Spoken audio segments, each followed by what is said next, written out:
Good morning students. आज हम भूगोल का पहला चैप्टर है भारत, आकार और स्थिति। भारत का क्या आकार है, भारत का विस्तार कितना है, कहाँ से कहाँ तक उसका अक्षांशीय विस्तार है, उसका देशांतरीय विस्तार कितना है, भारत की इस पूरी पृथ्वी पर कहाँ पर स्थिति है, कौन से गोलार्ध में स्थित है। आज हम इस चैप्टर में सारी बातें पढ़ेंगे। सबसे पहले अगर हम बात करते हैं भारत की स्थिति की, तो भारत उत्तरी गोलार्ध में स्थित है। इसका मुख्य भाग 8 डिग्री 4 उत्तर से 37 डिग्री 6 उत्तर अक्षांश तथा 68 डिग्री 7 पूर्व से 97 डिग्री 25 पूर्व देशांतक है। अब तुम्हें ये मैं बता देती हूँ कि भारत उत्तरी गोलार्ध दक्षिण गोलार्ध क्या होता है। अब जैसे देखो बेटा, ये है पूरी हमारी पृथ्वी मानकर चलते हैं। मैं तुम्हें ग्लोब की सहायता से भी समझा देती हूँ। देखो बेटा, ये है हमारी पृथ्वी। देखो ये ग्लोब, ये हमारी पृथ्वी है। हमारी पृथ्वी को 2 बराबर भागों में बांटा गया है। एक तो ये है उत्तरी भाग, जिसे हम कहते हैं उत्तरी गोलार्ध। जो ये बीच में मध्य में से होकर जा रही है, जो हमारी पृथ्वी को 2 बराबर भागों में बांट रही है, इसे कहा जाता है उत्तरी गोलार्ध। और ये नीचे वाला है दक्षिणी गोलार्ध। ये रेखा तुम्हें दिखाई दे रही है, ये रेखा कहलाती है भूमध्य रेखा, जो 0 डिग्री पर है, जो पृथ्वी को उत्तरी गोलार्ध और दक्षिण गोलार्ध में बांटती है। अगर हम बात करते हैं अपने भारत की स्थिति की, तो ये हमारा भारत है। ये भूमध्य रेखा, इक्वेटर भी से हम कहते हैं। हमारा भारत कहाँ पर स्थित है? उत्तरी गोलार्ध में स्थित है। देखो नीचे है दक्षिण गोलार्ध, और ये जो हमारी भूमध्य रेखा है, इक्वेटर जिसे हम बोलते हैं, इसके ये उत्तर में है। तो हमारे भारत की स्थिति कहाँ पर हो गई? उत्तरी गोलार्ध में ये स्थित है। अब जैसे देखो, इस डायग्राम में भी मैंने बताया है, ये हमारी पृथ्वी है। ये बीच में जो मध्य रेखा जा रही है, इसे सबसे लंबी अक्षांशीय रेखा कहते हैं। ये भूमध्य रेखा है। अब सबसे पहले मैं तुम्हें डायरेक्शंस के बारे में भी बता देती हूँ कि दिशाएं कैसी होती हैं। ये दिख रहा है तुम्हें, ये उत्तर, ये दक्षिण, ये पूर्व है और ये पश्चिम दिशा है। तो जब भी हम भूगोल पढ़ते हैं तो सबसे पहले हमें दिशाओं का ज्ञान होना बहुत जरूरी है। अगर हम बात करते हैं सबसे ऊपर में, अगर मैप की बात करते हैं, सबसे ऊपर में उत्तर, नीचे दक्षिण, ये पूरब और ये पश्चिम। अब इसी तरह से इसमें देखो, ये भूमध्य रेखा, ये कहलाता है हमारा आधा गोलार्ध, मतलब गोले का आधा भाग। ये ऊपर, ये तो कहलाता है उत्तरी गोलार्ध, और ये नीचे वाला जो हिस्सा है, ये है दक्षिणी गोलार्ध। अब अक्षांश रेखा की अगर हम बात करें, ये रेखाएं दिख रही है तुम्हें, इस तरह की जो लेटी हुई रेखाएं हैं, ये रेखाएं कहलाती हैं अक्षांश रेखाएं। लेटी हुई रेखाएं अक्षांश रेखाएं कहलाती हैं, जबकि जो खड़ी रेखा है ये कहलाती हैं हमारी देशांतर रेखाएं। अब जैसे कि मैं ग्लोब में भी बता देती हूँ तुम्हें। अब जैसे ये ग्लोब है, इसमें देखो बेटा, जो ये रेखाएं दिख रही हैं तुम्हें, देखो ये लेटी हुई रेखाएं, ये कहलाती है हमारी अक्षांश रेखाएं। और जो ये हमें खड़ी हुई रेखाएं दिख रही हैं, ये देखो, ये सारी तुम्हें दिख रही हैं, ये खड़ी रेखाएं, ये हमारी कहलाती हैं देशांतर रेखाएं। अगर हम बात करते हैं, अब जैसे इसमें मैंने एक क्वेश्चन तुम्हें ये बताया है कि सबसे लंबी रेखा हमारी कौन सी होती है? सबसे लंबी, देखो बॉल के जो मध्य का भाग होता है, एक तरह से गेंद लगा के चलो इसे, ये हमारी पृथ्वी, इसका जो बीच का मध्य भाग होता है, सबसे लंबी रेखा है। तो अक्षांश रेखा जो इक्वेटर है, भूमध्य रेखा, ये सबसे लंबी अक्षांशीय रेखा है।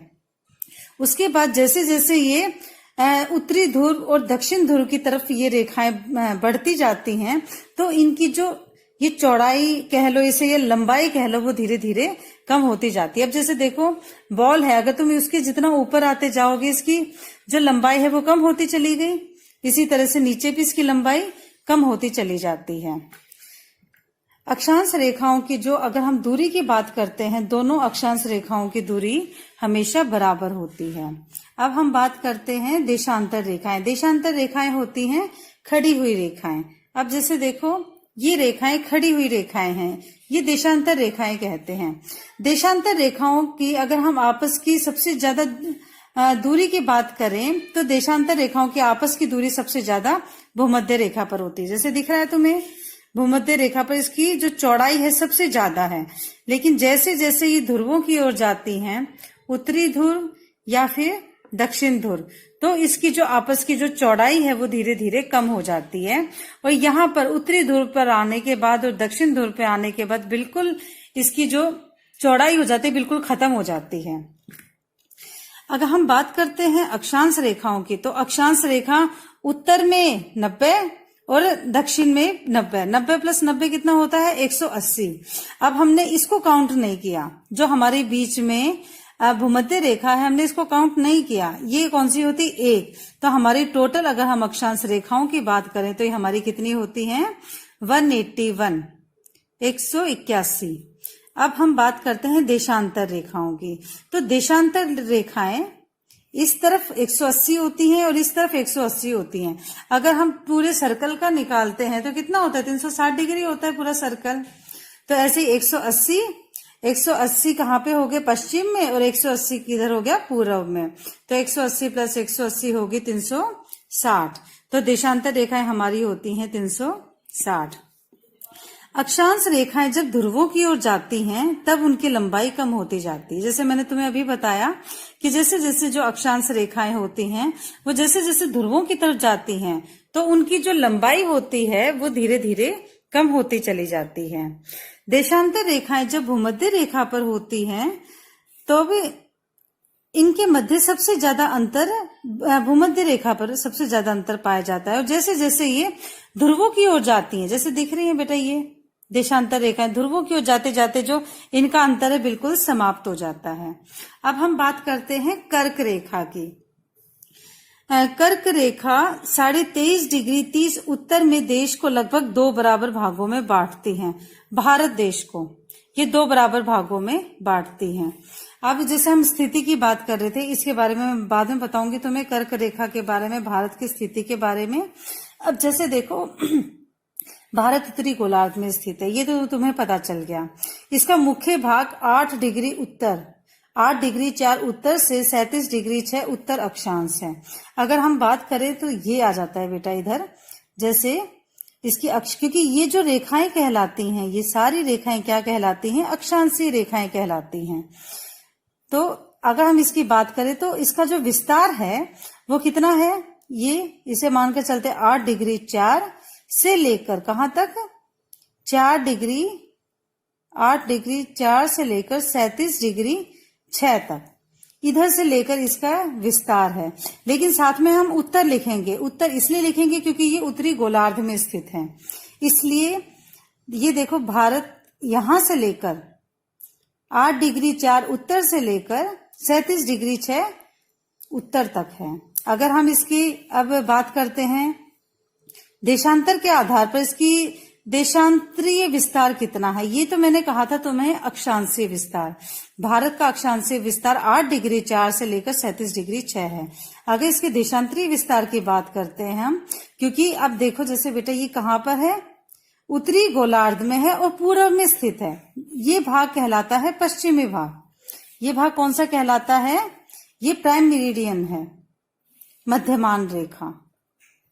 तो इसके पश्चिम में, ये तो है पश्चिमी भाग और ये है पूर्वी भाग। तो अगर हम भारत की एग्जैक्ट स्थिति की बात करें तो भारत उत्तर पूर्वी गोलार्ध में स्थित है। कहां पर स्थित है? उत्तर पूर्वी गोलार्ध में। यहां से तो उत्तर में है और इधर से पूर्व में स्थित है, तो इसलिए हम इसे पूर्व लिखते हैं। अगर हम इसकी विस्तार की बात करते हैं तो अब ये देखो यहां से, और ये देखो ये वाला विस्तार, इसकी बात करें तो ये विस्तार है 68 डिग्री 7 से लेकर 97 डिग्री 25 तक। ये इसका देशांतरीय विस्तार है। अब अगर मैं भारत की स्थिति की बात करूं,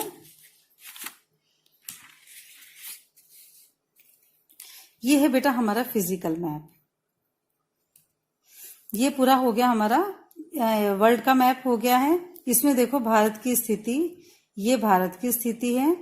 ये कर्क रेखा है जो इसके मध्य में से होकर गुजर रही है।